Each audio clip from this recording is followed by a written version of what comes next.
इश्क की बाजी न हारेंगे, ऐसे देंगे सनम इम्तिहान।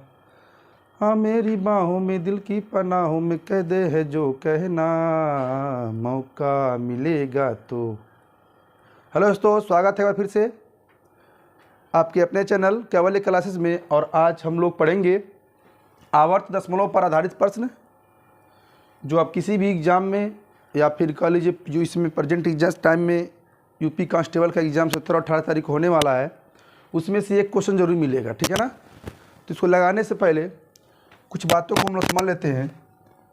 अगर मान लीजिए कहीं 2.3 लिखा हो, इसको भिन्न में कैसे बदलेंगे? 23/10। 1.5 लिखा हो 15/10। कहीं 1.523 लिखा हो तो जितना ऊपर लिख दीजिए, नीचे क्या है दशमलव बाद 3 जीरो है, 3 अंक है तो 3 जीरो बढ़ा देंगे। बस इतना ही समझिएगा, ठीक है ना। उसके बाद हम लोग सीधे क्वेश्चन को लगाते हैं। ये जो लगा है, जैसे मान लीजिए 0.7 पे ये जो लगा है, इसका मतलब होता है बार बार आना। जैसे 0.7 का मतलब ये, इसे बोलते बार, ये बार बार आएगा। 7 7 7 लिखते जाइए सुबह से लेके शाम तक, खत्म नहीं होने वाला है, ठीक है ना। तो इसको हम लोग कैसे बदलेंगे? दशमलव बाद बार बार 7 आ रहा है तो कहेंगे दशमलव बाद 1 2 3 4 5 6 7 7 जीरो। नहीं, ये क्या है? ये अशांत दशमलव है, ये कभी शांत हो ही नहीं सकता है। शांत दशमलव क्या होता है? जो दशमलव के बाद देखिए ये शांत दशमलव है, ये अशांत दशमलव है। तो हम लोग क्या पढ़ेंगे? आवर्त दशमलव में पर आधारित प्रश्न, ये शांत है, ये अशांत है। हम लोग इसी को सॉल्व करेंगे क्योंकि एग्जाम में यही देता है, ठीक है ना। तो देखेंगे पहले क्या है, हम सिंपल सा तरीका, छोटा सा, मतलब ज़्यादा टाइम के वीडियो नहीं है, मात्र ये 5 से 10 मिनट या 7 मिनट का हो सकता है।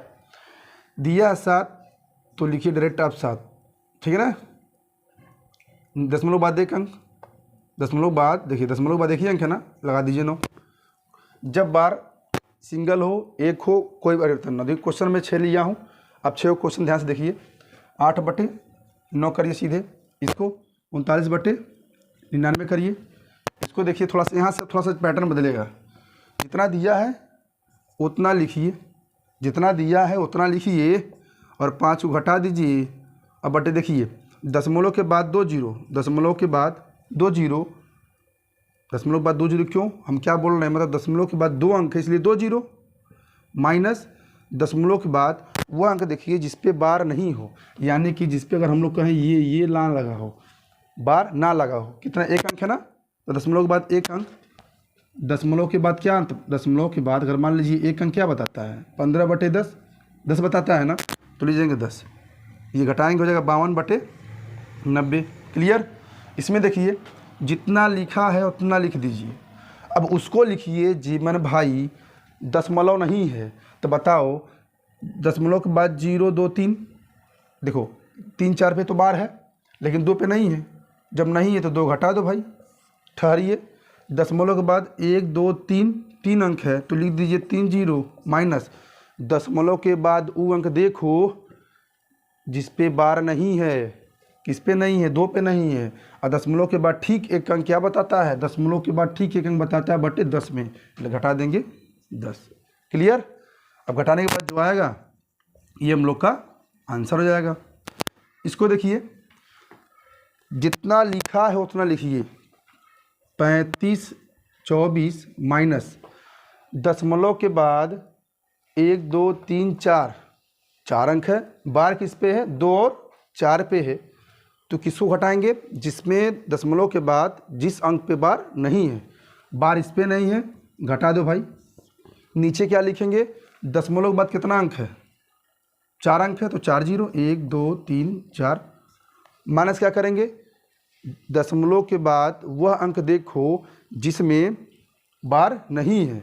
दशमलव के बाद 2 अंक ऐसा है जिस पे बार नहीं है, यानी कि 35 है। दशमलव के बाद 1 अंक बताता है 10, और दशमलव के 2 अंक बाद क्या बताता है? 100 बताता है। घटा देंगे कितना? 100। अब घटाने पे जो आएगा वो हम लोग का क्या होगा? आंसर होगा। आप लोग इसके आंसर कमेंट बॉक्स में बताइए क्या आने वाला है। तो बस छोटा सा ये टॉपिक था जो बहुत ही परेशान करता है एग्ज़ामों में। तो उम्मीद है समझ में आया होगा। तो बस आज इतना ही। कल एक नए वीडियो में हम लोग कुछ नया सीखेंगे। तब तक के लिए नमस्कार।